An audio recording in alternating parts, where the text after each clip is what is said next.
बिस्मिल्लाहिर्रहमानिर्रहीम, अस्सलाम वालेकुम। ईरान पर स्ट्राइक से पहले अमेरिका ने यमन पर स्ट्राइक कर दिया है और ये इतना खतरनाक स्ट्राइक था कि अमेरिका ने 5 बॉम्बर्स का इस्तेमाल किया है। इसमें तकरीबन उन्होंने मल्टीपल्स B-2 बॉम्बर्स वो लेकर गए और बड़ी अजीबोगरीब सूरत हाल है कि उन्होंने बंकर बस्टर बम मारे। ये वही बंकर बस्टर बम है जो हिजबुल्लाह के लीडर हसन नसरुल्लाह को मारने के वक्त इस्तेमाल हुए थे।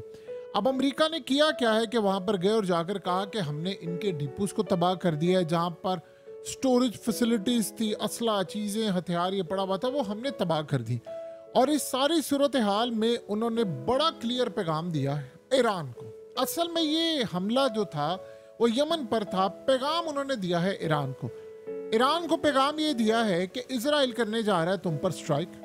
तुमने अगर गलती से भी एक तो इस हमले को रोका। असल में बैकडोर चैनल पर जो मामला हो रहा है वो ये हो रहा है कि ईरान को ये कहा जा रहा है कि एक लिमिटेड सा स्ट्राइक करना है इजराइल ने, और तुमने उस लिमिटेड से स्ट्राइक के अंदर रिटेलिएशन नहीं करनी। यानी वो तुम्हारी अगर मिलिट्री हेडक्वार्टर या इधर उधर हमला कर दे तो एक तो उस हमले को रोकना नहीं है, दूसरा उसके बाद रिटेलिएशन नहीं करनी, जवाब नहीं देना। अब असल में ईरान ने अमेरिका को पैगाम ये दिया था और दीगर ममालिक को ये पैगाम दिया था कि अगर अमेरिका ने इस हमले में शमूलियत इख्तियार की तो अमेरिका की सारी बेसिस को टारगेट किया जाएगा। अमेरिका का वो हाल किया जाएगा कि वो इस खित्ते में रहने के काबिल नहीं रहेगा। अब अमेरिका ने असल में आज हमला किया है ईरान के ऊपर इनडायरेक्टली। ये असल में जो यमन पर हमला है ये ईरान पर इनडायरेक्टली हमला है। पैगाम उनको ये दिया गया है कि अगर हम यहाँ पर उड़ा सकते हैं तो B-2, ये पहली मर्तबा उन्होंने B-2 स्टेल्थ फाइटर यमन पर हमला किया है। पैगाम उन्होंने ये दिया है ईरान को कि हम तुम्हें भी उड़ाने के लिए तैयार बैठे हैं, किसी गलत फहमी में न रहना, हमने सिर्फ बटन दबाना है और हम किसी भी वक्त आ जाएंगे। अगर तुम ये समझ रहे हो कि कतर ने मना कर दिया है हमें कि हमारी बेस से नहीं उड़े कोई भी ड्रोन, कोई भी फाइटर, कोई भी बॉम्बर, कोई भी चीज़, तो ये गलत फहमी में ना रहना, हमारे पास रास्ते बहुत ज़्यादा है, हम किसी भी वक्त ईरान में घुसेंगे, तुम्हारी न्यूक्लियर फैसिलिटीज़ उड़ा देंगे। और इस सारे मामले पर हमें धमकी देने की गलती ना करना, जो असल में ईरान इस वक्त कर रहा है कि उन्होंने धमकी दी। असल में ईरान ने जो हमला किया था उसके बाद से मामला इजराइल के लिए और अमेरिका के लिए खतरनाक है कि अब इनके डिफेंस सिस्टम वीक हो चुके हैं। अब थार्ड के लिए तो आपको पता है कि उन्होंने कौन सा यानी खैबर शिकन मिसाइल रखा हुआ है जो उन्होंने बाईपास करना है लो अल्टीट्यूड पर और जाकर हमला कर देना। अब असल में ये डिमांड थी इजराइल की भी। वो चाह रहे थे कि असल में यमन पर हमला किया जाए ताकि जब हम ईरान पर हमला करें तो उसके बाद यमन और हिजबुल्लाह मिलकर हम पर कार्रवाई ना करें और एक साथ हमला ना करें। तो पहली मर्तबा इस्तेमाल हुआ। अब ये असल में इन्होंने इस्तेमाल करना ईरान के खिलाफ। देखिए, दो चीज़ें आप बड़ी अच्छी तरह समझ लें। ईरान यमन नहीं है। दूसरी बात यह है कि ईरान के पास S-400 है जिसने स्टेल्थ फाइटर को डिटेक्ट करना है। यानी ये बड़ी क्लियर सूरत हाल है और उसको ऑपरेट कर रहे हैं S-400 को रूस के एक्सपर्ट्स, जिस तरह अमेरिका के फौजी और बहुत सारे लोग third anti ballistic missile system जो इजराइल में इस वक्त डिप्लॉय हो चुका है उसको ऑपरेट कर रहे हैं। और नेतन्याहू ने इसको पहले भी विजिट किया हुआ है। यानी वो बड़ा उसको पसंद रहा है हमेशा से कि जी ये थाट बड़ा आला है, फलाना है। अमरीकियों ने कभी ज़िंदगी में उनको यानी दिया नहीं है, जब भी दिया है ऑपरेट खुद किया है और इस सूरत हाल में अभी भी ऑपरेट कर रहे हैं। तो नेतन्याहू को ये बड़ा पसंद है कि जी ये बड़ी ज़बरदस्त चीज़ है, हमें मिलना चाहिए। अब अमरीकी आए हैं वहाँ पर करने के लिए। अब जो नेक्स्ट मरला आने वाला है वो बड़ा ख़तरनाक है। अब असल में डायरेक्ट लड़ाई होने के लिए जा रही है इजराइल की ईरान के साथ और इसमें अमेरिका ने पार्टिसिपेट करना ही करना। इजराइल अकेला स्ट्राइक नहीं करेगा। प्लान उनका ये है कि उन्होंने अमेरिका ने बड़ा क्लियर पैगाम दिया है कि हम आएंगे स्ट्राइक करने, अगर तुम ये समझ दो कि हमारी पावर नहीं है तो हम तुम्हारे अंडरग्राउंड मिसाइल को भी तबाह कर देंगे, न्यूक्लियर फैसिलिटीज को भी तबाह कर सकते हैं और किसी भी वक्त हम तुम पर हमला करके अंडरग्राउंड तुम्हारी ऑयल रिफाइनरी से लेकर तमाम चीज़ें जो तुमने छुपाई हैं, मिसाइल है, न्यूक्लियर मटेरियल है, वो सब कुछ उड़ा सकते हैं। किसी गलत फहमी में ना रहना।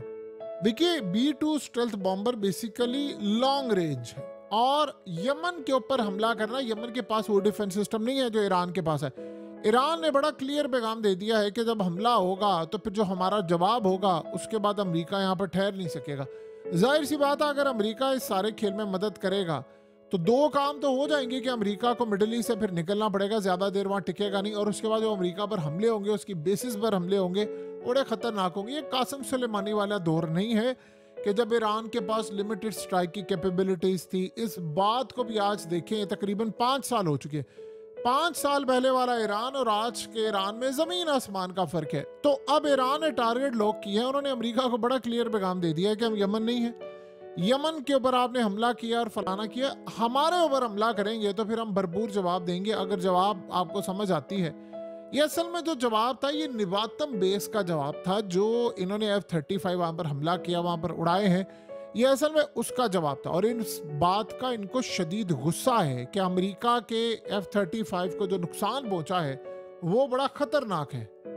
अब असल में एक बात तो बड़ा क्लियरली कर ली है अमेरिका ने कि हमारे पास तैयारी भरपूर है, अमेरिका इस जंग में पार्टिसिपेट कर रहा है। देखिए, जो खास तौर पर third anti ballistic missile system है, जब वो आ गया है तो फिर तो जाहिर सी बात है, इस सूरत हाल में बड़ा क्लियर मैसेज चला गया कि भाई हम तो तैयार बैठे हुए हैं, हमने अमेरिका ने पार्टिसिपेट कर लिया है, वो किसी ना किसी तरह इजराइल के साथ इस जंग में आ गए हैं। अब बस एक सूरत हाल है कि उन्होंने हमला करना है इजराइल के साथ मिलकर। देखिए, अभी तक पूरी कोशिश ये कर रहा है कि अमेरिका के इजराइल के साथ मिलकर हमला ना हो, बल्कि उन्होंने यहाँ तक कहा है, ईरान को पैगाम दिया है कि आप हमें कोई जगह बता दें, लिमिटेड स्ट्राइक कर लेंगे फेस सेविंग के लिए। नेतन्याहू बहरहाल अभी इस बात पर कन्विंस नहीं है, लेकिन जो उन्होंने, यानी आप समझ लें कि उनके मज़ीद पेशवा से गुफ्तगू की और उसके बाद टाइमिंग पूछी तो उन्होंने कहा ये परफेक्ट टाइम है, आप ये हमला कर दें। और ये याद रहे, इससे बेहतर मौका इजराइल ये समझता है उनको कभी नहीं मिलेगा कि वो इस सारे मामले पर अमेरिका को ड्रैग करके ले आए और अमेरिका को इस जंग में, ये फ्रंट के ऊपर याद रखिएगा, ये जो जंग है ये एक वक्त आएगा कि आपको नजर आएगा ये इसराइल की जंग नहीं रहेगी, ये अमेरिका की जंग हो जाएगी। यही तो वो चाहता है कि अमेरिका की जंग ईरान के साथ हो जाए ताकि ईरान हमला करे जब, तो फिर नेटो की फोर्सेस आ जाए। वो नेटो की फोर्सेस का लेवल आप अच्छी तरह देख चुके हैं, तो कितने ममालिक ने ऑलरेडी कह दिया है कि वो इसराइल के साथ इस मामले पर नहीं आएंगे। देखिए, बरतानिया ने इस हमले में पार्टिसिपेट किया है, उसने भी बड़ा क्लियर पैगाम दिया है कि 3 ममालिक असल में इस जंग में कूदेंगे इसराइल के साथ, यानी टोटल 3 इनिशियली तो लाजमी आएंगे, इसराइल, बरतानिया और अमेरिका। और आप ये देखिए कि ज़ेलेंस्की ने क्या ऐलान किया, उसने कहा कि हमारी जंग अब रूस के साथ नहीं है, हमारी जंग अब ईरान के साथ भी शुरू हो चुकी है। तो ईरान भी इस जंग में शामिल हो चुका है क्योंकि वो हमें मारने के लिए मिसाइल दे रहा है, यानी अमेरिका तुम्हें मिसाइल दे लॉन्ग रेंज मारने के लिए रूस के साथ, तो उसका मतलब अमेरिका भी जंग में कूदा हुआ है। ये बात रूस को अच्छी तरह पता है। और देखिए, एक बात ज़हन में रहे, रूस के ऊपर इस वक्त शदीद प्रेशर है कि उन्होंने अमेरिका के इस हमले को नाकाम बनाना। आप ये सोचें कि कल हुआ क्या है कि अमेरिका ने कहा है इनको कि हम आपको असला नहीं दे सकते। किसको कहा है? इसराइल को नहीं कहा है, यूक्रेन को कहा है कि हम आपको असला नहीं दे सकते, कि हमने वही असला इसराइल को देना है। तो कल यूक्रेन ने यह ऐलान किया है कि हमारे पास शॉर्टेज हो गई है मिसाइलों की, म्यूनिशन और तमाम चीज़ों की, अगर हमें ये मिसाइल और ये चीज़ें ना मिली तो फिर हम उस लेवल पर जाकर लड़ाई नहीं कर सकते। अब उनको सबसे बड़ा खतरा ये है कि आप ये सोचो कि साथ ही ज़ेलेंस्की ने कहना शुरू कर दिया है कि अमन करें, बातचीत के लिए मैं तैयार हूँ, फलाना। वो इसलिए कह रहा है क्योंकि उसको पता है कि अमेरिका इस वक्त हावी हो गया। देखिए, रूस ये जंग जीत चुका है, उसने जीतनी है, अनकरीब या तो मामला तय हो जाएगा, इलाके हाथ से निकल जाएंगे, ज़ेलेंस्की को जाना पड़ेगा। लेकिन इस सारे मामले पर अब जंग जो है वो शिफ्ट होकर आ गई इस तरफ। इजराइल को इस बात का अंदाजा नहीं था कि यमन इस तरह लड़ाई करेगा या ईरान इस तरह सरप्राइज देगा। देखिए, ईरान के बारे में हमेशा तासुर ये पाया जाता था कि जी वो इजराइल के खिलाफ कुछ नहीं करते। जो उन्होंने इसराइल के खिलाफ कर दिया वो तो 57 इस्लामिक मुल्क भी मिलकर नहीं कर सकते, किसी में इतनी जुर्रत ही नहीं है। ये आप सोचें, अब लेवल वो आ गया है कि इसराइल की मजम्मत भी नहीं की जाती हम लोग की, बाकी तो बात ही छोड़ दे। तो ईरान असल में जिस तरह का उसने सरप्राइज दे दिया और हिजबुल्लाह जिस तरह लड़ाई कर रही है, वो लड़ाई के बाद तो इसराइल को ये अंदाजा हुआ है कि जंग जो है इतने फ्रंट पर लड़ना आसान नहीं है। तो अमेरिका से आज उन्होंने हमला करके असल में ईरान को पैगाम दिया है कि तैयार रहना, तुम पर स्ट्राइक करने के लिए यही बॉम्बर्स आ रहे हैं, और जब हम हिट करेंगे तो तुम्हें पता भी नहीं चलेगा कि तुम कहां से हिट करोगे। अब इनिशियल इतलात ये आई बड़ी अजीबो गरीब कि जी ईरान के इस हमले के अंदर अमेरिका पार्टिसिपेट करेगा, और यमन से खबरें आई पहले कि जी उनका कोई बॉम्बर गिरा दिया गया है। बहरहाल अभी तक वेरिफिकेशन उसकी नहीं हो पाई और ना उसकी कोई तस्दीक हो पाई है, लेकिन एक बात तय थी कि खबर आई थी अगर ये हो जाता तो ये बड़ी बात होती, क्योंकि यमन की कैपेबिलिटीज अभी इतनी नहीं है। लेकिन ईरान के मामले पर बहुत सारी चीज़ें अभी तक सरप्राइज के मामले में है। यानी आप ये सोचो वो इनको कोई बहुत बड़ा सरप्राइज दे सकते हैं कि हमला कैसे किया है, कैसे जवाब देना है, क्या मामला है। और रूस के लिए भी बहुत बड़ा चैलेंज है कि अगर यहाँ पर उन्होंने अमेरिका को शिकस्त दे दी, चाहे हमला रोककर, चाहे गिराकर, बाईपास करके या किसी भी तरह, तो आप ये समझ लीजिएगा कि फिर उसके बाद यूक्रेन की जंग जो है वो रूस कुछ अरसा बाद बिल्कुल डिक्लेयर कर लेगा और यूक्रेन वैसे ही गिर जाएगा, क्योंकि अब सारी जंग का जो मलबा है वो इजराइल की जानिब आ जाएगा, तो उसको बचाने का मामला सामने आएगा। तो ये फैसला कुन अब मोड़ आ चुका है और ईरान भी तैयार है, चाहे B-2 बॉम्बर्स आए या कुछ और हो।